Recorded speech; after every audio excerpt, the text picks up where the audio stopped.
Hello there! Welcome to Skeleton Key Productions. I'm Conrad Kokon. Let's get into the video.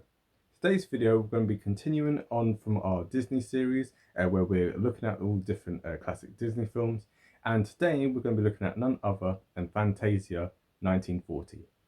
Not to be confused by the Fantasia 2000, that's a completely different film, but yeah, this is the original one, this is the 1941. So, as always, what we're going to do with our film reviews is we're going to split it into 6 different sections. So section 1 is the story of the story, section 2 is the story of the creator, section 3 is the story of the studio, section 4 is the themes and the history, section 5 is the legacy, and section 6 is the notable lines and any special effects within the film. So if you haven't hit the like button already, don't forget to hit the like button and subscribe if you haven't done so. Yeah, it really means a lot if you guys subscribe. Yeah, there's lots of you who haven't, but yeah, every subscription really means a lot to me. And also as well, we'll have to say 2 little caveats before we kind of dive in, which is this. First of all, next week there won't be a video because I'm on holiday. And second of all, for the last video, just been uploading it now, and basically because I had like lots of different clips from Pinocchio, and basically there's been a little bit of a problem with regard to copyright, where I had to do some stuff here to shorten some of the clips, etc. And as a result, for some reason, it messed up the visuals at the end. Yeah, like not completely, but there's like a little bit where it's just slightly off. Watch the video and you'll see what I mean. It doesn't destroy the rest of the video, and even by the end somehow it ends up getting fixed again. So it's a minor inconvenience, but I thought I just kind of apologize for that, because we have a 5 p.m. deadline and I want to stick to it. And so yeah, so unfortunately that was the situation. And yeah, so now we've kind of got that out of the way. Now let's dive into Fantasia. So the story of the story with Fantasia is there is no story. Instead, what it is there's 8 different segments played over with 8 different pieces of music. So the first bit of music is Toccata and Fugue in D minor by Bach. The second is Tchaikovsky's Nutcracker Suite. The third is The Sorcerer's Apprentice by Dukas. The fourth is The Rite of Spring by Stravinsky. The fifth is the Pastoral Symphony by Beethoven. The sixth is the Dance of the Hours by Ponchielli. The fifth is Night on Bald Mountain by Morsowski. And the eighth is Ave Maria by Schubert. So in terms of the plot for this, basically there is no plot, but we're going to run through it anyway. So in terms of the different segments, so first of all, what you have is a kind of live action orchestra who is conducted by Stokowski. We'll talk about him a little bit later. And on screen, it's pretty much just a bunch of different shapes and patterns and cloud formations over Bach's music. Then with Tchaikovsky's Nutcracker Suite, you have basically the changing of seasons, and you have fairies, you have mushrooms, you have fish, and you have leaves, all doing different dances. Next, you have The Sorcerer's Apprentice with Dukas' music, and this is with Mickey Mouse, and he's basically playing The Sorcerer's Apprentice. So this is based on Goethe's poem called Der Zauberling. I don't know how to pronounce German, apologies, but yeah, this is a poem from 1797. So within this, what you see is Mickey Mouse, and when the sorcerer has gone to bed, he ends up taking the sorcerer's hat, and he turns one of the broomsticks into life. However, this kind of backfires and ends up being loads of broomsticks, and there's just a complete mess. But yeah, the sorcerer comes in the end and fixes everything. And then the next bit with Stravinsky, it's basically kind of very primordial kind of thing. There's magma, there's dinosaurs. It's very much kind of like Land Before Time kind of vibes. If you've ever seen that film, definitely check it out if you haven't. And then the next bit you have is with Beethoven, right? So this is on screen, you see a bunch of Greek centaurs, you see the Greek god of wine called Bacchus, and then you see Zeus throwing lightning bolts down at people. Next you see Ponchielli, and on screen there's a bunch of ostriches, there's hippos, there's elephants, and there's alligators, and they're all basically doing kind of like different ballet dances with each other. Then you have Morsowski, and this is Chernobog. So Chernobog is a Slavic pagan god, and this is basically the devil. So he's up on Bald Mountain, and what he's doing is he's summoning evil spirits, and he's calling restless souls up to pretty much the underworld. And then finally you have Schubert's Ave Maria. And this is where there's an Angelus bell, and it drives away the evil spirits, and it calls the rest of souls back to their resting place, and then this is how the film ends.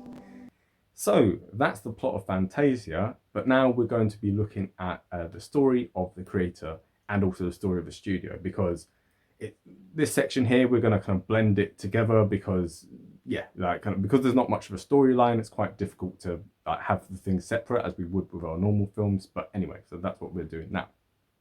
So Walt Disney had the idea of having Mickey Mouse in one of his silly symphonies. So this is kind of what Walt Disney used to do before he made feature-length films, these little short cartoons. And he was really inspired by the poem, as we've said, I'm not going to try and pronounce it again, but it's The Sorcerer's Apprentice. And he wanted that to be done over the music of Dukas. So Walt decided to get two writers together to make a plan for this. And the two writers' names were Dick Humer and Joe Grant, right? So they came together and they basically laid out a plan for this. And they worked very closely with Stokowski. Now, who's Stokowski? Stokowski was an Englishman of Polish origin.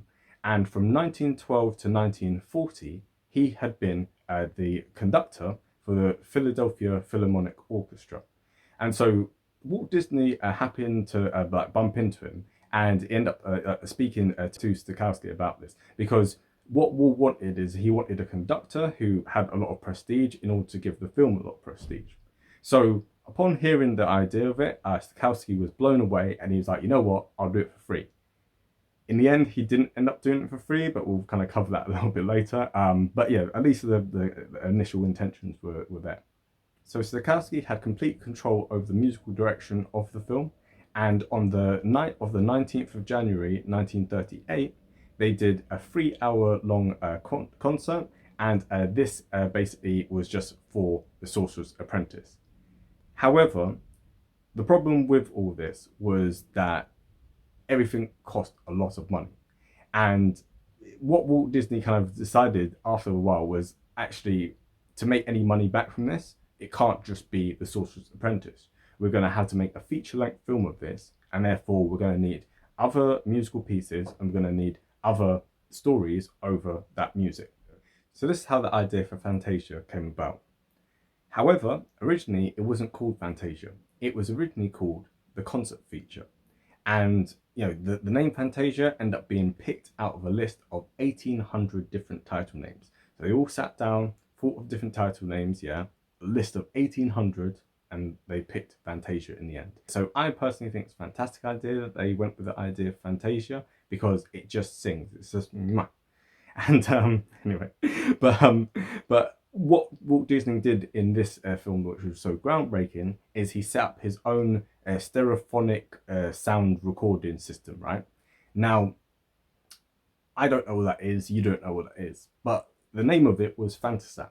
And basically the idea for it was having a better recording system. That's all you need to know really, was that it recorded sound better than the previous systems that they had, because they wanted the audience to be able to really enjoy it. And so Fantasound was a very good endeavor, but it was also a very expensive one.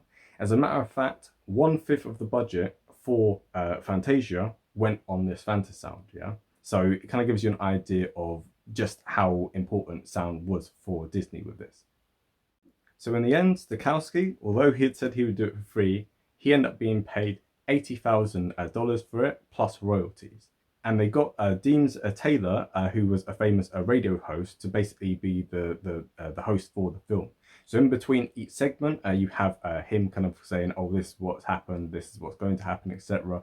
So that's what you're kind of seeing on screen.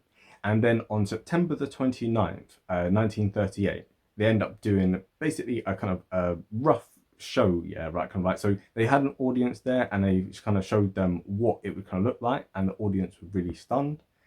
But this is 1938 and they were working on Pinocchio, they were working on Bambi, and so Walt Disney kind of decided, you know what, it's a great idea and stuff, but we're going to shelve the idea for now just because we need to prioritize other things. So all of this kind of summarizes the story of the creator and the story of the studio. So now we're going to be looking at the themes and the history. Now, there aren't really many themes for this, yeah, right? Because obviously there's not really a coherent kind of storyline, there's no kind of coherent plot. But what Walt Disney wanted to do with this was he wanted to expose classical music to the masses, right? Now, if you think about it, in 1940s, most people, radio was a relatively new thing. If you wanted to go to see classical music, it was very, very expensive, and pretty much just the elites went to go and enjoy it. And so this meant that a lot of people were not exposed to what classical music, sounded like, yeah. And so they were missing out on some of the joys of it. And what Walt Disney wanted to do with this film was he wanted to make it accessible and enjoyable for everyone. And that was actually one of the things that he kind of said. Yeah, he said that even someone like himself used to walk out of things like this. Yeah, right. But with the animations on screen, with all this great artwork, that's what he wanted. Yeah, he wanted people to go in and see what they're hearing as such. Yeah, right. So that was basically the aim of it. And talk about the history of it. So obviously, just like with Pinocchio, it comes out in 1940. So obviously, lots of other things going on in the world at that time. But one of the people who went to watch the film was a film critic, right? And this person was called Dorothy Thompson. Now, she walked out of Fantasia and she called it brutal and brutalizing. She compared it to Nazism, and she said that she was on the verge of a nervous breakdown after watching it, and so she walked out halfway throughout the film. Now, this seems quite crazy, and yeah, it kind of was. But kind of the reason for this was because Dorothy Thompson was the first US journalist to be kicked out of Nazi Germany, right? So yes, obviously Hitler had risen to power in Germany, and yeah, so there was a foreign press corps, whatever it's called, and yeah, so she was the very first journalist from America to be kicked out of Nazi Germany. However, she kind of went on to kind of go a bit off the bends and kind of she basically saw Nazism everywhere. Yeah, she even wrote a book on it. Yeah, so maybe she wasn't the best person to critique the film because yeah. But apart from her talking about the legacy of the film, it had a great positive reaction in spite of what she kind of said and a few other people, right? But people really loved it. It was really groundbreaking stuff. Here's the thing, I personally don't like it. That will sound really controversial, but I don't like it. Now, the reason for that is because I grew up watching Fantasia 2000. When it came out in the year 2000, I went to see it in the IMAX in London, and I was like 6 or 7 years old, and it blew me away. It was just phenomenal. Part of my love of film and of music came from that film, yeah, because it was just so magical. However, the 1941, I encourage you to watch it. I'm not going to say it's a bad film, but there's parts of it which are just meh. Like, for instance, the bit with Stravinsky's music, yeah, it's like Land Before Time without the speaking, right? So it's just boring. It goes on for 21 minutes, yeah, that segment, and it's just really dull in my opinion. Yeah, you're watching a T-Rex chasing a Stegosaurus, and it's just like, what is going on? There's not really any kind of storyline here, right? And it's actually supposed to go on for a lot longer. It's supposed to show the dawn of man and stuff, but end up being cut because obviously this back in the day when evolution was a hot topic and people were really against it. So it was meant to go on for even longer, and it was boring, and understanding that the whole idea for it came from the Sorcerer's Apprentice, and then the rest of it was kind of stuck on top of it. You understand it now, because when you watch the film, you go, this has got a real good storyline. Yeah, it's well put together. The animations in it are good, and the rest of it just feels like it's just here's the thing and here's the thing. Some of the things are kind of good, but it's not that great. Yeah, if everything was on the same quality as the Sorcerer's Apprentice, this would be a magical film. Yeah, right. But I personally don't like it, especially as well when you compare the fact that this came out in 1940. If it had come out 5 years earlier, it would have been absolutely groundbreaking, no question, right? But as we covered in the last two videos, you already had Snow White and you had Pinocchio that had already come out at this time. So audience members would have seen Pinocchio and they would have seen Snow White and been blown away.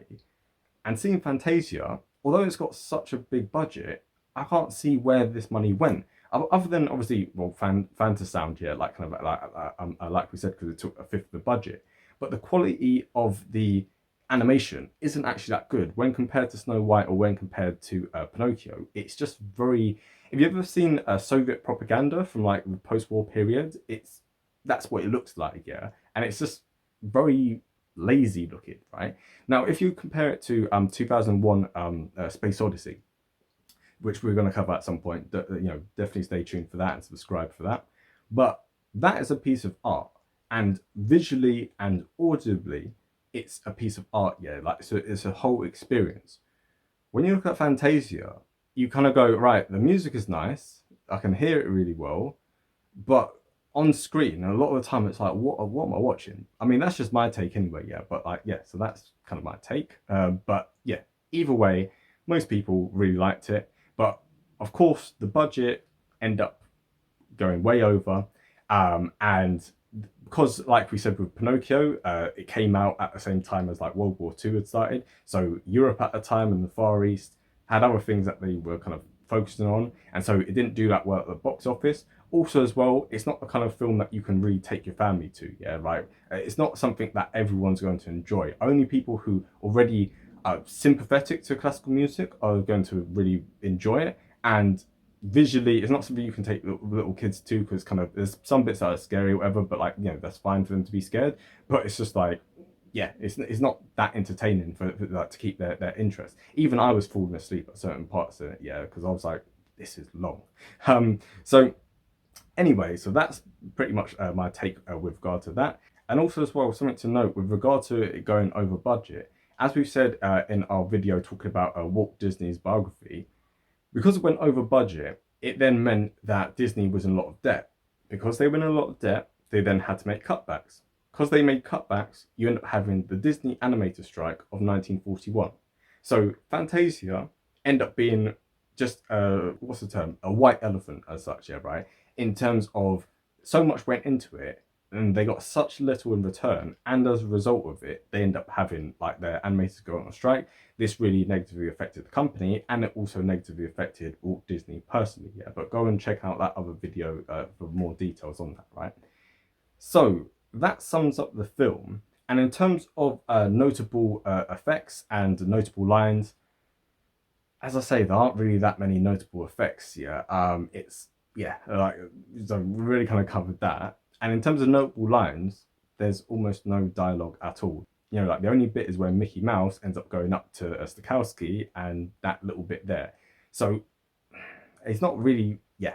That's just my personal take. I definitely recommend you watch it. Maybe you'll watch it and see a completely different film to me, because obviously each film, as much as you can be a critic for a film and like review it, at the end of the day, beauty is in the eye of the beholder, and each person has to go and watch that to get their own take on it. So now that we've gone through all that, don't forget to obviously hit the like button and subscribe if you haven't already, because next week, well, actually not next week, like I said, 2 weeks from now, we're going to be doing Dumbo, right? So yeah, Dumbo's a nice story and stuff, and yeah, really is kind of groundbreaking. So definitely stay tuned for that. But in the meantime, have a good day and bye.